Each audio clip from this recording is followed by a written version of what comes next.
तो कुर्नी विधानसभा उपचुनाव को लेकर एक बड़ी खबर आई कि मुकेश सहनी खुद वहां से चुनाव लड़ सकते हैं।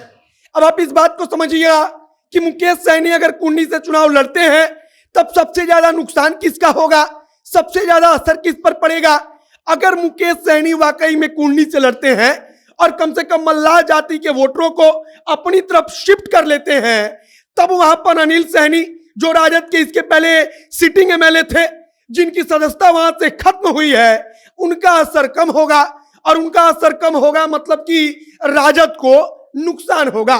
हालांकि जो उनकी पार्टी है वीआईपी, वो कह रही है कि भाजपा को हराने के लिए हम लड़ेंगे, भाजपा को हराने के लिए हम सर्वे करा रहे हैं और मीटिंग करेंगे, कार्यकर्ताओं से मिलने जुलने के बाद हम निर्णय लेंगे कि कौन चुनाव लड़ेगा।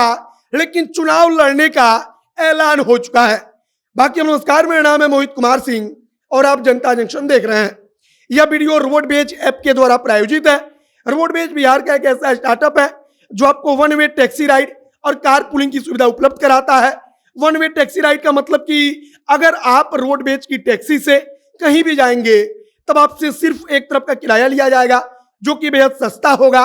तो अगर आप भी रोडवेज के साथ यात्रा का आनंद उठाना चाहते हैं तो अपने मोबाइल में प्ले स्टोर खोलिए, वहां पर रोडवेज नाम का ऐप होगा, उसे डाउनलोड कीजिए और इनके साथ यात्रा का आनंद लीजिए। अब हम लोग वापस लौटते हैं अपने असल खबर पर।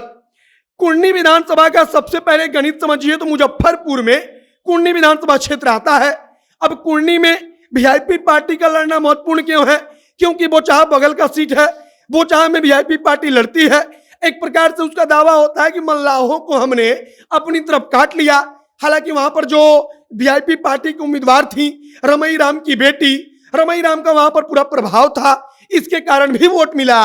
लेकिन अब जो खबर निकल कर आ रही है, मीडिया में चर्चा चल रही है कि मुकेश सहनी खुद चुनाव लड़ सकते हैं और मुकेश सहनी खुद चुनाव लड़ेंगे तब हो सकता है कि मल्लाह जो वोटर होंगे उनको अपनी तरफ शिफ्ट कर ले, मतलब कि वो अपनी ताकत दिखाएंगे।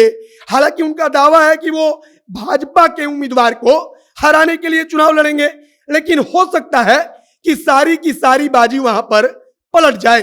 सारी की सारी बाजी पलट जाए का मतलब कि वहां पर हो सकता है जो मुकेश सहनी वहां पर जब चुनाव लड़ेंगे तब अनिल सहनी, मतलब कि राजद में भी मल्लाह जाति के ही विधायक थे, तो हो सकता है कि वहां पर भाजपा को नुकसान होने की बजाय तेजस्वी यादव और तेजस्वी यादव की पार्टी राजद को नुकसान हो जाए। फिलहाल वीआईपी पार्टी ने ऐलान तो कर दिया कि हम कुर्नी से चुनाव लड़ेंगे। अनिल सहनी जो राजद के विधायक हैं वो भी बातचीत में मीडिया वालों से कह चुके हैं कि मुकेश सहनी लड़ेंगे तब हम उनका भी समर्थन करेंगे, उनको भी जिताएंगे। तो कुल मिलाकर कुर्नी विधानसभा का उपचुनाव राजद के लिए आसान नहीं रहने वाला। हालांकि अनिल सहनी बार बार कहते हैं कि हम अपनी पार्टी के साथ रहेंगे, हमारी पार्टी के कोई भी उम्मीदवार चुनाव लड़े हम वहां पर कार्यकर्ता के जैसे समर्थन देंगे। लेकिन अगर मुकेश सहनी चुनावी मैदान में वाकई में उतरते हैं और वहां पर मल्लाहों की संख्या अच्छी खासी है, मतलब कि मल्लाह मतदाता हार और जीत में बहुत बड़ी भूमिका निभाते हैं, तब वहां पर निश्चित तौर पर एक बड़ी लड़ाई, दिलचस्प लड़ाई आप कह सकते हैं कि देखने को मिल सकती है। फिलहाल कुर्नी विधानसभा को लेकर वीआईपी पार्टी ने ऐलान किया है कि हम उम्मीदवार उतारेंगे। हालांकि मीडिया में चर्चा चल पड़ी है कि हो सकता है मुकेश सहनी अपनी ताकत दिखाने के लिए खुद चुनाव लड़ जाएं और मुकेश सहनी चुनाव लड़ेंगे तब सबसे महत्वपूर्ण देखना यही होगा कि राजद को फायदा होता है या राजद को नुकसान होता है। लेकिन अगर गोपालगंज और मोकामा की तरह मुकेश सहनी कुर्नी में राजद का समर्थन करते तब शायद राजद को ज्यादा फायदा होता, क्योंकि वहां पर तो राजद के जो सिटिंग एमएलए थे अनिल सहनी वो भी मल्लाही थे। तो कुल मिलाकर अब आगे आने वाले 2-4-10 दिन में सब कुछ साफ हो जाएगा कि कुर्नी में क्या होगा, तेजस्वी यादव की पार्टी राजद क्या करेगी, मुकेश सहनी क्या करेंगे और भाजपा की तरफ से कौन चुनावी मैदान में उतरेगा। बाकी आगे जो कुछ नई जानकारी, जो कुछ नया अपडेट आएगा, सब कुछ जनता जंक्शन के माध्यम से हम आप तक पहुंचाएंगे। आप जनता जंक्शन के साथ जुड़े रहिए। कैमरे पीछे विशाल खड़े हैं और मैं मोहित कुमार सिंह। बहुत बहुत धन्यवाद।